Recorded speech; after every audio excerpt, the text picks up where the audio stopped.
What is it that makes someone a legend? What is it about their lives that catapults the rare few to greatness? It's difficult to say, but in all of history, there is only a handful of truly great figures, and none was greater than Napoleon Bonaparte.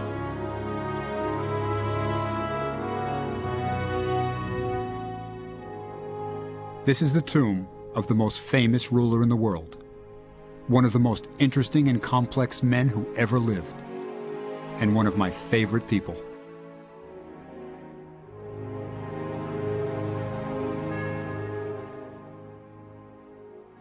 Napoleon Bonaparte's buried in there. There are more books written about Napoleon than any other man in history. But you don't get to be that famous just by being a great general. He was a genius, interested in everything: art, literature, mathematics. You know our system of numbering houses? Odd numbers on one side of the street, even on the other? That was Napoleon's idea. But in spite of his fame, there's a mystery year in his life that practically no one knows about. But it's when a young general became Napoleon the Great. It was a year that changed the world.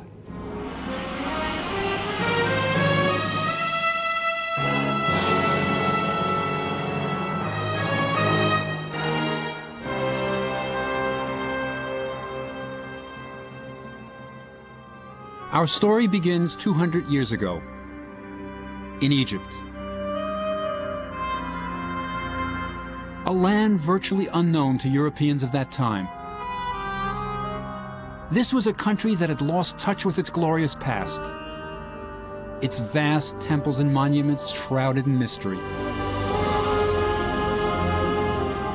its ancient writings indecipherable. The Egypt of Napoleon's day was an Islamic country. The skyline of its capital, Cairo, filled with the mosques and minarets of the faithful. Bonaparte was only 29 and had just amazed the world with his military victories in Italy. He intended to establish his fame and glory by conquering Egypt. But why Egypt? Well, France was at war with Britain. And by conquering Egypt, Napoleon would block the trade routes to Britain's most valuable possession, India. There was another motive as well. Bonaparte was hungry for a new challenge. Europe, he wrote, is a molehill. Everything wears out. My glory is already past, and this tiny Europe does not offer enough of it. We must go to the east. All great glory has always been gained there. Seeking fame and glory, Napoleon would follow in the footsteps of his hero, Alexander the Great. He would sail for Egypt, that exotic land that for centuries had remained isolated from the Western world. After weeks at sea, the French landed near Alexandria, then a sleepy seaport, and they captured the city with little resistance. The country wasn't even ruled by Egyptians, but by Mameluke warriors who had seized control of Egypt. In the 13th century, the Egyptian Sultan bought 12,000 young slave boys, Mamelukes, from the Caucasus Mountains near Armenia, and trained them for an elite fighting corps. The Mamelukes soon overthrew the Sultan and had ruled from Cairo ever since. Soon, Bonaparte would have to fight them, but that was easier said than done. This is the Egyptian desert. It's hot, very hot. It goes up to 130 degrees in summer. Tourists are advised to wear a hat, light clothing, and drink a quart of water every hour. Bonaparte arrived in July. His men had heavy woolen uniforms and no water bottles. Why? Because Bonaparte was an amazing contradiction. He could manage minute details of his campaign, was a great strategist, but when he wanted something, he just wanted it. And now he wanted Cairo, which was 130 miles away. So he took his army, marched them through the desert with no accurate map, inadequate supplies, and hardly any water. Napoleon was economical with almost everything, except the lives of his men. As they marched across the desert, the heat was unbearable, and the troops began to strip off their uniforms. Crazed by the heat and lack of water, many dumped their rations. Who could eat dry biscuits when dying of thirst? The dust parched their throats and the sand burned their feet as the soldiers marched toward Cairo. To add to their misery, lakes and ponds shimmered on the distant horizon when none were there. The soldiers called them mirages, literally visions. Tormented by the prospect of water, only to find it was an illusion, some men lost their wits and committed suicide. When wells were found, they were emptied in minutes. Sergeant Francois wrote, "More than 30 soldiers died by those wells." When the soldiers finally reached the Nile, they broke ranks and threw themselves into the water. Some jumped in with their clothes and weapons, floating and swimming for hours, drinking as much as they could. Then they gorged themselves with watermelons from nearby fields. By the time they reached Cairo, many had dysentery. It was 3 weeks since the army left the Egyptian coast, and now they prepared for battle. The Mameluke battle line was drawn about a mile from the French. Behind them loomed the Great Pyramids. To the left, the mosques glittered on the skyline of Cairo. At 2 p.m., during the worst heat of the day, the French army prepared to engage the Mamelukes. The Mamelukes were no ordinary cavalrymen. An elite and proud fighting corps, they were unafraid of death. They believed they would go straight to paradise if they died in battle. Their tombs were large and elaborate.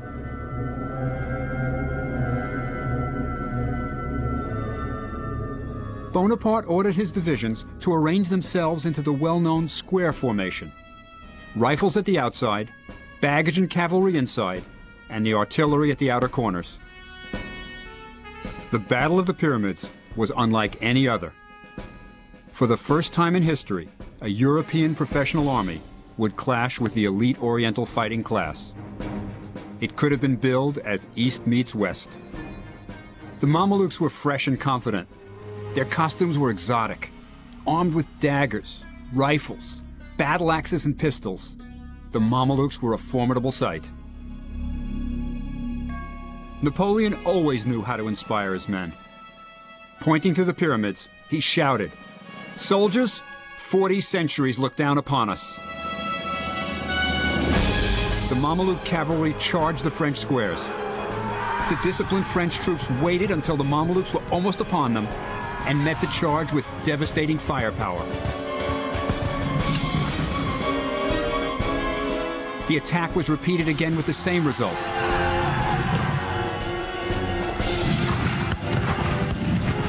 Mameluke corpses littered the battlefield. To the victor belongs the spoils, and the French were determined to collect. From the fallen Mamelukes, they stripped the jewels, gold, silver, and gathered up the fine weapons. This was their reward for all their suffering. Things were looking up. Bonaparte had conquered Egypt. Let me tell you a neat detail about the Battle of the Pyramids. It was fought here, at Mbaba, in a melon patch. The pyramids are over there. Look at them. They're miles away. You see, Napoleon was concerned about how he'd go down in history. So he always gave his battles dramatic names. Battle of Mbaba, not so catchy. Battle of the Melon Patch, that's worse. So history knows it as the Battle of the Pyramids.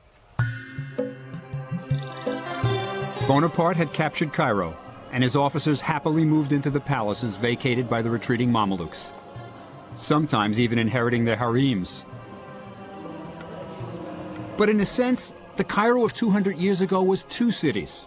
There was the Cairo of the masses, teeming with bustling bazaars that offered exotic products of every kind, from frankincense and myrrh to fezzes. Craftsmen made baskets, rugs, pottery. The French soldiers were fascinated by the covered markets and traded buttons from their uniforms for goods. Besides the strange and wonderful wares of the bazaar, there was the exotic slave market, where for a month's wages, you could buy a slave girl. Then there was the glorious Cairo of the Mamelukes, whose mysterious palaces were full of hidden rooms.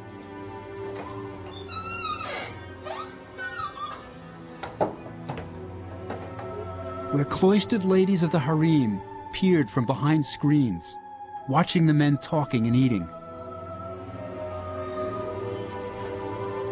The Mamelukes lived in great luxury, with mosaic floors and staircases of marble, alabaster, polished granite. There was a bath on every floor and windows with glass panes. Bonaparte occupied the house of one of the Mamelukes who had fled Cairo. But it wasn't all palaces and luxury. Napoleon had to deal with the fact that Egyptians, rich or poor, were bound together by one thing: a consuming devotion to their religion, Islam. So Bonaparte, being a practical man, announced, "I am not Christian, and my army and I want to become Muslims." It's really pretty wild stuff. It's as if the President of the United States had arrived in Cairo and announced that he and his entire entourage was converting to Islam. It's incredible. But you know, you have to remember, Napoleon has just been through the French Revolution. He's really a radical. And he's saying things that no other general on the planet would say. There was a small problem with conversion, however. Muslims do not drink alcohol, and the males are all circumcised. Two prospects that held little appeal for the French soldier.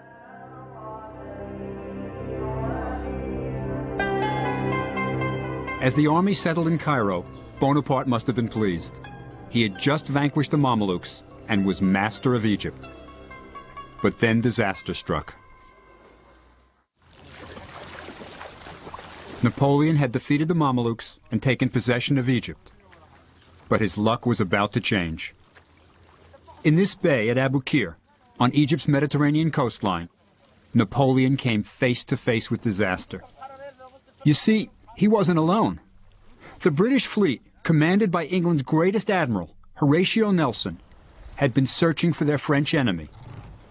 And at Abu Qir, they finally cornered their prey. The French admiral had wanted to sail his warships to a safer anchorage, but Napoleon insisted they stay in the Egyptian waters. It was a decision that was going to cost him. That's because Abu Qir Bay is an admiral's nightmare, an unprotected, shallow bay that today is only used by fishermen who wouldn't dream of mooring overnight, let alone anchor there for a month.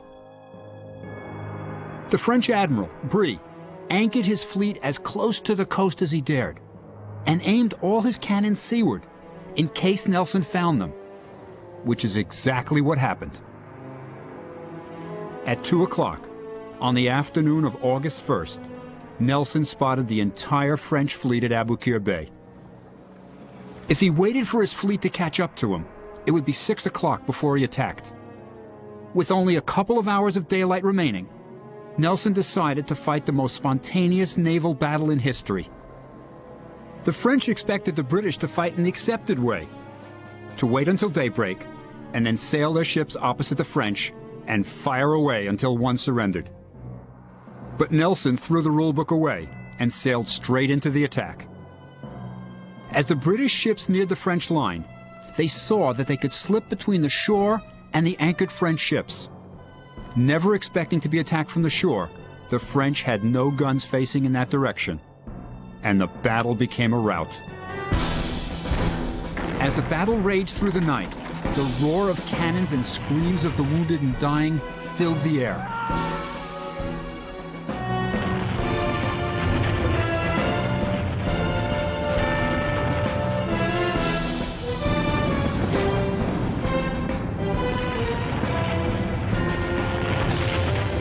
The L'Orient, the largest ship in the world with 120 cannons, was about to perish. She was on fire, and having been freshly painted, was highly flammable. When the fire reached her store of gunpowder, she exploded with a roar that could be heard 50 miles away. It was undoubtedly the loudest sound they had ever heard. Shocked, the men on both sides stopped fighting for 10 minutes. When the battle was over, Nelson declared, "Victory is not a name strong enough for such a scene." It was the most decisive battle in naval history, Napoleon's Pearl Harbor. Nelson was a Navy man and had no intention of fighting on land.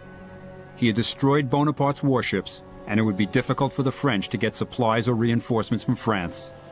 He dryly commented, "Their army is in a scrape and will not get out of it."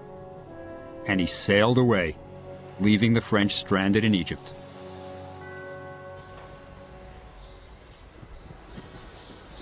Imagine Napoleon's situation.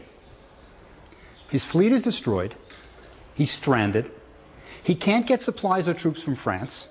It's a military disaster. What's he going to do?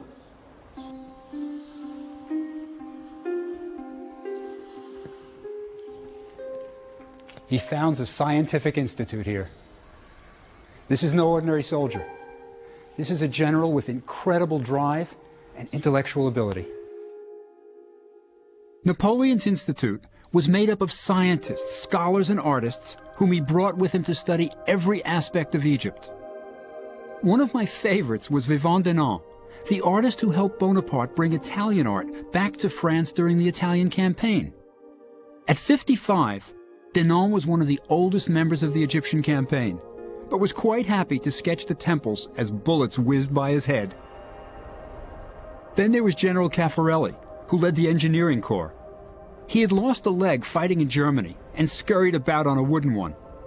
Bonaparte really liked his spirit and took Caffarelli with him wherever he went. At the first session of the Institute, Bonaparte, the vice president, suggested research topics for the scientists, such as, how can the bread be improved? He is a Frenchman. Are the raw materials for gunpowder available in Egypt? He is a soldier. How can we improve the legal system of Egypt? He's a thinker, too. The scientists were free to investigate topics of their own, and even the most timid was more eager to explore the pyramids than to study bread ovens. With the institute formed, Bonaparte was now ready for his tour of the pyramids. And like every other tourist, he was probably shown a mummy. When Bonaparte visited the pyramids, he must have been really impressed. Remember, the Great Pyramid was twice as tall as any building in France. Until the Eiffel Tower, it was the tallest building on Earth. Napoleon urged some of his soldiers to climb the Great Pyramid, but he remained at the base. He had a sharp mathematical mind and calculated that there were enough stones in the three large pyramids to build a wall 9 feet high and 3 feet thick around France. Then, accompanied by religious leaders of Cairo, he entered the Great Pyramid. They came in through an entrance made by tomb robbers centuries before them.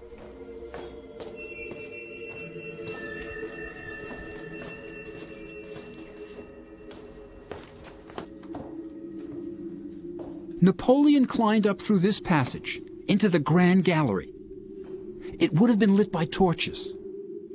As he climbed higher and higher, he must have wondered what he was going to see. Then he entered the burial chamber of the pharaoh. When Bonaparte came in here with his entourage, it looked pretty much like today. Just a stone sarcophagus. The rest had been robbed thousands of years ago. Then he did the unexpected. He asked to be left alone in the king's chamber.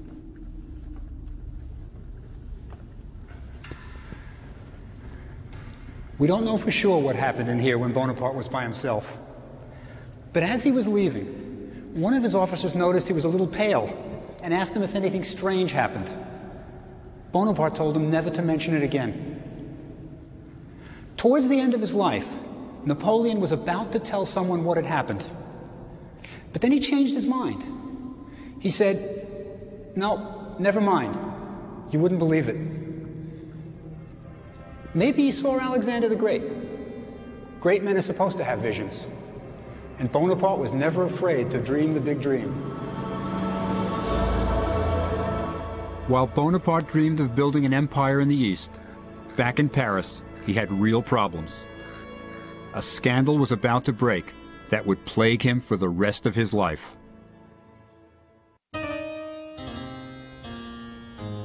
Before leaving France for Egypt, Napoleon had married Josephine, an older widow with a scandalous reputation. As soon as he was away in Egypt, Josephine began living up to her reputation for excess and self-indulgence. She spent her husband's money as if there was no end to it, and bought Malmaison, a chateau on the outskirts of Paris, which she lavishly furnished. She was indiscreet, running around Paris with a series of stylish young men. People began to talk. Napoleon chose to ignore the letters telling him of her infidelities and to dismiss the obvious. Napoleon really understood men. He could get them to do anything for him. But when it came to women, he didn't have a clue. Anyone who did wouldn't have married Josephine. But finally, Bonaparte was forced to accept the reality of Josephine's infidelities. Distressed by the knowledge of Josephine's trysts, Napoleon soon found solace in the arms of Pauline Faure, the 20-year-old wife of one of his lieutenants. Lieutenant Faure was quickly sent on a fool's errand to Paris, and Pauline moved into a mansion next to Napoleon's. While the affair flourished, the Scientific Institute began their study of Egypt. The artist Denon was overwhelmed by the sight of the Sphinx and wrote, "Although its proportions are colossal, those contours which have been preserved are supple as they are pure. The expression on the face is gentle, graceful, and serene. The mouth, with its thick lip, has sensuality in its sweep and refinement of the execution that are truly admirable. It is living flesh." Denon wanted to see the rest of Egypt, so he accompanied the French army pursuing the Mamelukes in the south. He would be the first to sketch the southern monuments from Egypt's ancient past. He would have a chance to wonder at the great temples, at Karnak and Luxor, sketch the mysterious carvings in the Valley of the Kings, gaze on the colossi of Memnon. He would record it all. His only fear was that he might not have enough time and materials. He did in fact run out of pencils, and solved the problem by melting lead bullets and improvising. We still call them lead pencils today. Overwhelmed by the antiquities of Egypt, Denon was constantly asking the soldiers for more time to draw the temples and tombs. He was the first professional artist to enter the Valley of the Kings, the legendary burial place of Egypt's pharaohs. Denon had never seen such a landscape. An isolated valley, gleaming white in the sun, totally devoid of life. And carved into the sides of the valley were what looked like caves, half clogged with debris. Inside were the tombs of the kings. He was desperate to record the tomb paintings with their vibrant colors. How was it possible to leave such precious curiosities without taking a drawing of them? How to return without a sketch to show? I earnestly demanded a quarter of an hour. I was allowed 20 minutes. One person held a taper to every object that I pointed out to him, and I completed my task with spirit and correctness. Denon wasn't the only scientist working in the Valley of the Kings. Two of the youngest members of the Institute, René Devilliers and Prosper Jollois, were having the time of their lives.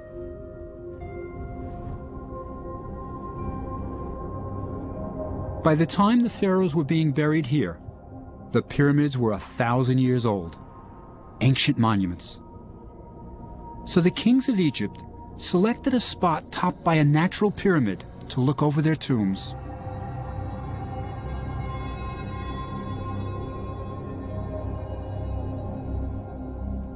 The two young engineers, in high spirits and seeking adventure, climbed out of the Valley of the Kings into a second valley that held no known tombs. They discovered one.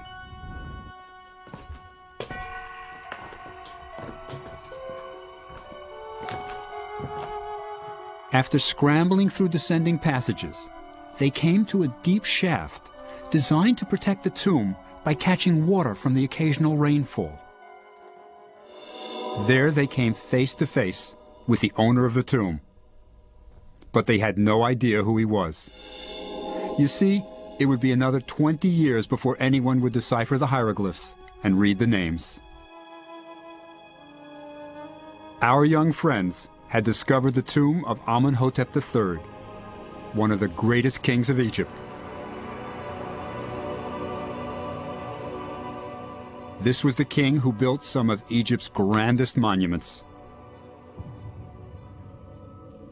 They also didn't know that Amenhotep ruled for 38 years, plenty of time to build a huge tomb. So they explored the pillared halls, mysterious side chambers, and magical spells on the walls.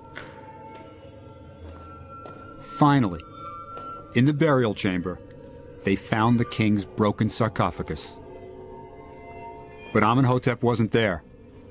Ancient tomb robbers had gotten to him thousands of years before.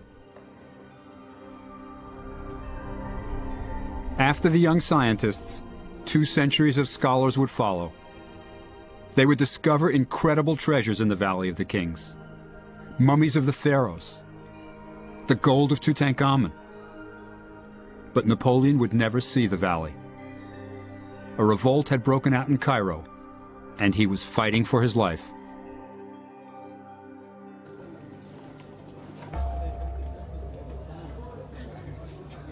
The Cairo coffee houses, just as today, were where Egyptians gathered to smoke and drink strong Turkish coffee.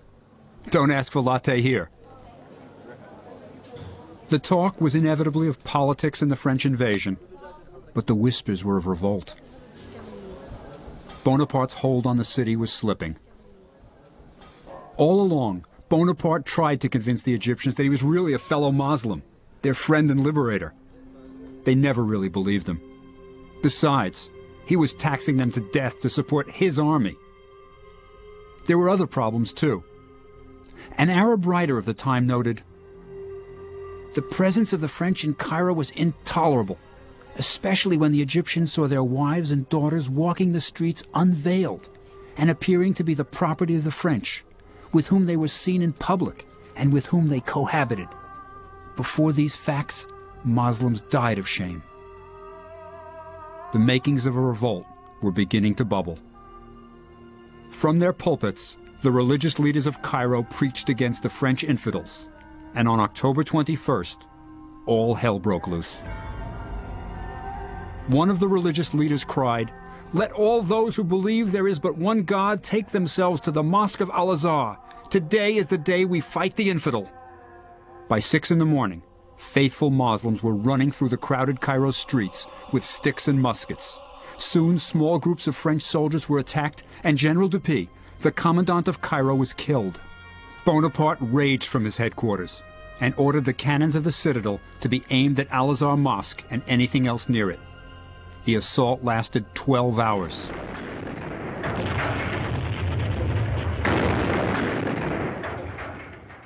One Arab account says this bombardment was so terrible that people ran into the streets to hide in holes. Finally, the Egyptian rebels hiding in the mosques surrendered. To this day, you can see the scars of the bombardment. This is where Napoleon really blew it. His soldiers entered this mosque on horseback. This is outrageous. You don't even enter a mosque with shoes on. No supporter of Islam would ever permit that. The revolt of Cairo may have been over, but so was any chance Bonaparte had of Muslim support. When the sheikhs came to Bonaparte the next day, he appeared to be forgiving. He even commissioned a painting of him pardoning the leaders. "I know many of you have been weak, but I would like to believe none of you is guilty." But when the sheikhs left, Napoleon ordered all those who had taken up arms against him be rounded up and taken to the army's headquarters in the citadel. There, secretly, in the middle of the night, the rebels were beheaded and their bodies were thrown into the Nile. Napoleon was learning how to behave like a Middle Eastern dictator. Bonaparte had been in Egypt a mere 4 months, but a lot had happened. He had defeated the Mamelukes, established a scientific institute, lost an entire naval fleet, crushed a revolt, and discovered that his wife Josephine was unfaithful to him. Now he faced another problem. The Turks were massing troops in the Holy Land. So Bonaparte decided to march out and destroy them before they became a real threat to him. His army passed through village after village with no resistance. And then they reached Jaffa, today a suburb of Tel Aviv. Within the walled city, 3,000 Turkish troops combined with the citizens to resist. Bonaparte bombarded the city with everything he had. Finally, he sent emissaries to arrange the conditions of surrender.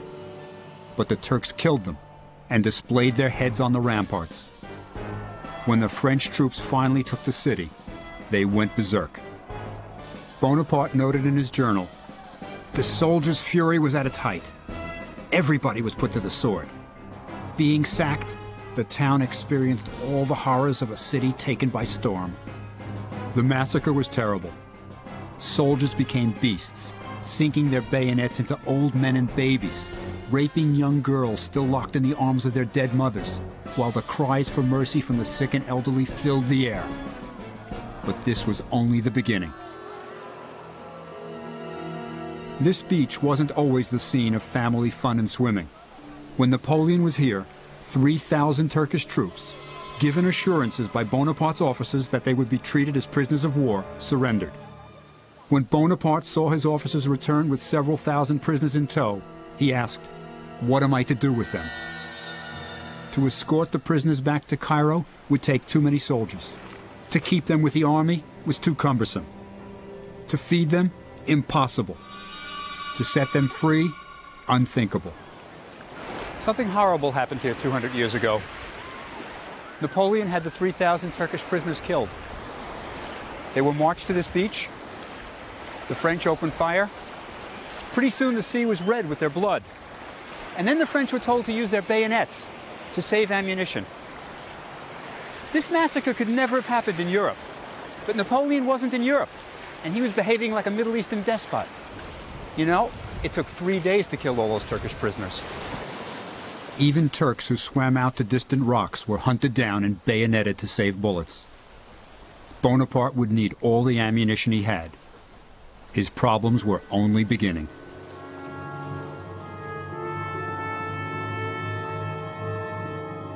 When Napoleon entered the Holy Land, the plague was raging and dozens of his men were dying every day. To ease the suffering of his troops, Napoleon opened a hospital in Jaffa that was soon overflowing with victims. Everyone was terrified of the plague. For centuries, the disease had decimated entire countries. It seemed to come from nowhere, and no one knew its cause. What people did know was that it was a horrible death that began with fever and huge pustules covering the entire body. As the fever raged, the victims' tongues would swell, and their thirst became unbearable. The plague was killing dozens of men every day, but even worse than the loss of men, it was demoralizing Napoleon's army. Soldiers were afraid to assist their stricken comrades. Bonaparte had to stop the panic. So he declares that fear is the cause of the plague, and courage the cure. Not very sound medical advice, but he's willing to back it up. So he comes here, to this plague hospital. He talks to the patients, and then, master of the grand gesture, he shocks everyone. Lying at his feet is a hideous corpse. The soldier's uniform is stained by burst pustules. What does he do? He kneels down here, picks up the dead man, carries him to a more dignified resting place, and places him down. Say what you will about Bonaparte. He wasn't afraid. That's why his armies would do anything for him. Later, Bonaparte would have this event immortalized in a painting, where the dead soldier is shown as alive, and the hospital appeared far grander than it really was. better for the legend. As horrible as it was, the plague was not the fiercest of Bonaparte's opponents. That was yet to come. When Napoleon's army reached the city of Acre, they faced one of the cruelest tyrants in the Holy Land, Djejer Pasha. Djejer was called the Butcher because most of his servants were missing an ear or an eye, the punishment for making a mistake. Djejer's fort, which defended the city of Acre, was almost perfectly situated, with only one heavily fortified side facing the land. That was a crucial point in the battle to follow. You see, there are two basic tactics if the enemy is protected in a fort. A, set up your camp around the fort and starve him out. B, storm the fort. But Bonaparte couldn't starve him out. The enemy English fleet sailed up to the fort and supplied Djejer Pasha with all the provisions he needed. That leaves Plan B, storm the fort. But there was a problem here too. The fort was very well protected, with some of the newest and largest cannon in the whole Middle East. Napoleon had lost all his heavy artillery to the British Navy. And to attack a fort like this, without heavy weapons on your side, is military suicide. Any other general would have given up. So what did Napoleon do? He attacked the fort. Like I've said, he's 29 years old, and he's never lost a major battle. But the assault would be extremely difficult. The British had placed cannons on a small island just offshore to protect the fort's most vulnerable area, the city's main gate. Napoleon's one-legged Caffarelli realized they would have to attack the area of the fort furthest away from the British gunships. So he chose to attack a corner tower. Once it was breached, the French could storm the fort, but to get to it, they would have to cross a moat. Caffarelli stomped around supervising the operation. The French were camped a quarter of a mile from the moat, so an engineer was sent to scout it, but he was killed by a sniper. So Bonaparte didn't have the details of its depth and construction. All they could see was a gradual slope from the top towards the bottom. When the men finally charged, they discovered the slope into the moat ended abruptly and was followed by a sheer drop of 20 feet. The French frantically tried to construct ladders to climb into the moat and then scale the other side, but it was impossible. As Djejer's men fired on them, the moat became a death trap.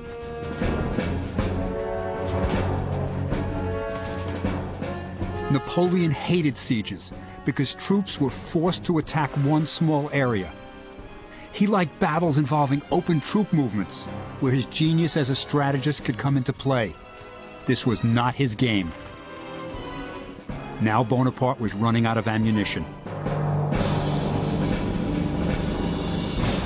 So he printed a special order of the day, encouraging his men to sneak onto the battlefield and retrieve cannonballs. Each man was paid according to the size of the cannonball he brought back. Some enterprising soldiers built a mock fortification on the beach, hoping Djejer or the British would fire some large ones at it, because it was easier to dig cannonballs out of the sand. And they were paid twice as much for the big ones.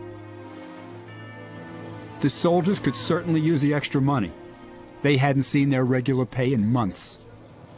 In spite of Bonaparte's efforts, Acre wouldn't fall, and the word arrived that more Turkish troops were preparing to invade Egypt. Napoleon had to fold his tent and sneak out in the middle of the night. He had just experienced his first major defeat in battle. But you would never know it from the message he sent back to Cairo. I have razed Djejer's palace and the ramparts of Acre, and I have bombarded the city in such a manner that not one stone remains in place. Now that's damage control. You can still see the fort standing on the Israeli coast today.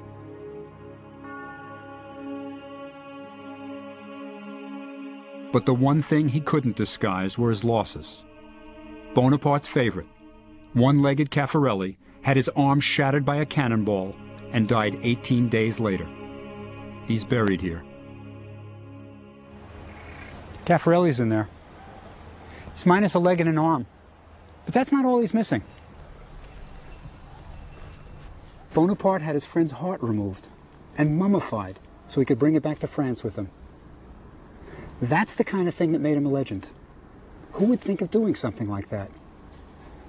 As I said before, this is no ordinary general.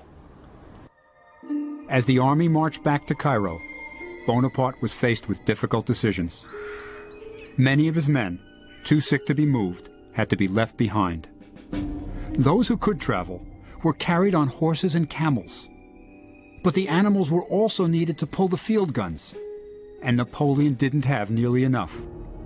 When they reached the city of Tentura, 22 cannons were dumped into the sea, freeing more horses and camels to carry the wounded. The surgeon Larrey devised a camel ambulance. Bonaparte walked. As the men marched back through Jaffa, where Bonaparte had massacred the Turkish soldiers, he had yet more tough decisions.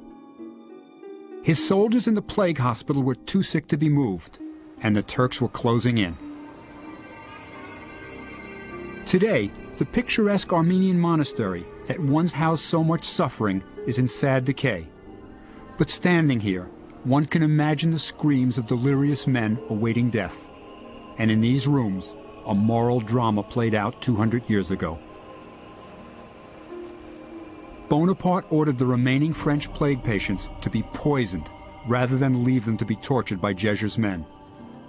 The poison was administered by the army's chief pharmacist, who deliberately gave the patients a small dose, and some recovered to tell the tale.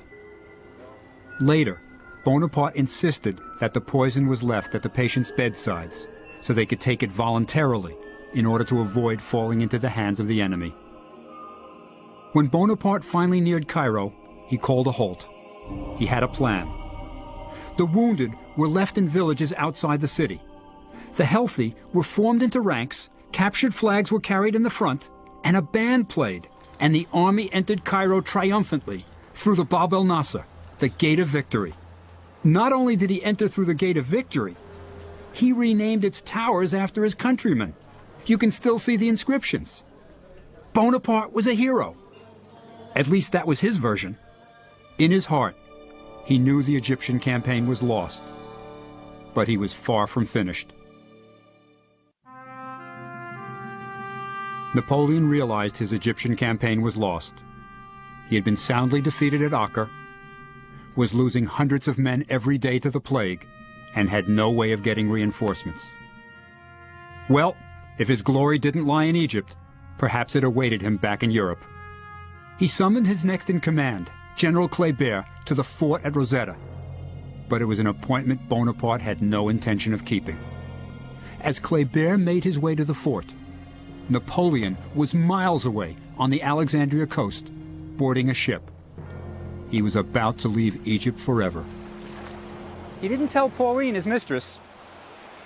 He didn't tell the army. He didn't even tell his next-in-command, General Kléber. I don't think he wanted to see him face to face. Instead, he left him a packet containing this letter. It's got some really interesting insights into Bonaparte. Look over here. He talks about how the news of Europe is forcing him to leave for France. And down here he says, "It hurts me to leave my soldiers to whom I'm so attached, but it'll only be temporary. Lots of luck." Poor Kléber.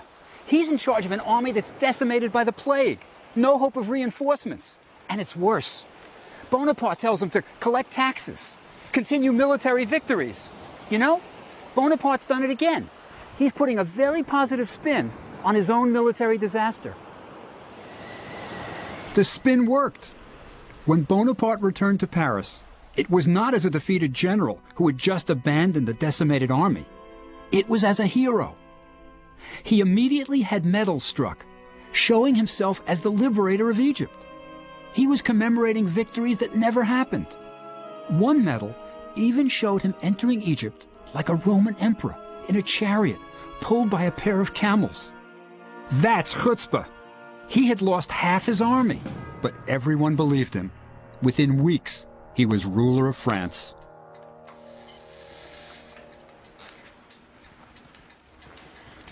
Well, as I said before, Napoleon knew how to spin his own legend, but he sure didn't know much about women. When he returned from Egypt, the unfaithful Josephine tearfully convinced him to return to her. And he did. But he didn't just return to Josephine. He returned to a stack of unpaid bills for this place, the love nest she had bought while he was in Egypt. And it wasn't just the building he was paying for. She was furnishing it lavishly, expensively. Bonaparte may have been unhappy about the bills he had to pay, but let me tell you, it's a great place to run a country from. Our story doesn't end here. The lives of many were changed by his dreams of glory. The general he left in charge, Kléber, was assassinated in Cairo less than a year later. The army continued to be decimated by the plague and finally surrendered in 1801 to the British. The survivors felt fortunate to have escaped with their lives. The scientists? They continued to collect their antiquities, birds, and plants until the day of surrender. When they learned that all of their drawings and collections were going to be confiscated, they said they would rather go to England with their specimens than return home to France without them. The British kindly let them keep everything. Well, almost everything. You see, some of the scholars spent their time copying hieroglyphic inscriptions, hoping it would lead to the decipherment of the ancient language. Then they got their break. As the soldiers were shoring up the foundations of the fort at Rosetta, they came upon ancient blocks inscribed with hieroglyphs. One, a large stone, bore the same inscription written in ancient Egyptian and Greek. They knew they had stumbled upon something very important. The British wouldn't let the French keep the Rosetta Stone and took it back to England, where you can still see it today in the British Museum. 20 years later, the French scholar Napoleon, using the Rosetta Stone, cracked the code and read Egyptian hieroglyphs for the first time in 2,000 years. So the deciphering of hieroglyphs came out of Napoleon's quest for glory. It was the beginning of modern Egyptology, perhaps Napoleon's greatest legacy. And Napoleon?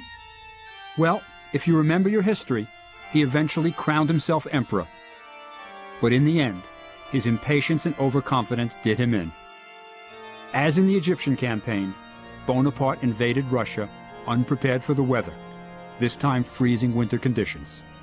He lost more than 250,000 men. It was in Egypt that Napoleon first tasted absolute power. In the shadow of the pyramids, he realized he could inspire men to almost superhuman deeds. It was in Egypt that a young general named Bonaparte became Napoleon the Great. After his final defeat at Waterloo, Napoleon died in exile, but always wanted to be buried in France. 20 years later, he finally got his wish. When the body was returned to Paris, it was the dead of winter, the temperature below zero. Napoleon's body moved through the streets in a gilded temple-shaped hearse draped in purple and gold. Old soldiers, veterans of Waterloo, Russia, and the Egyptian campaign, lined the streets in ill-fitting, tattered uniforms to salute their emperor one last time. 36,000 official passes were distributed for the funeral, but so great was his legend that more than 250,000 requests were made. In spite of all his failings, Napoleon Bonaparte was a great man, a visionary who saw no limits, and his men were proud to have been part of his vision. So he lies here, under a great dome. His epitaph? Let him rest in peace beneath this dome. It is a helmet for a giant's head.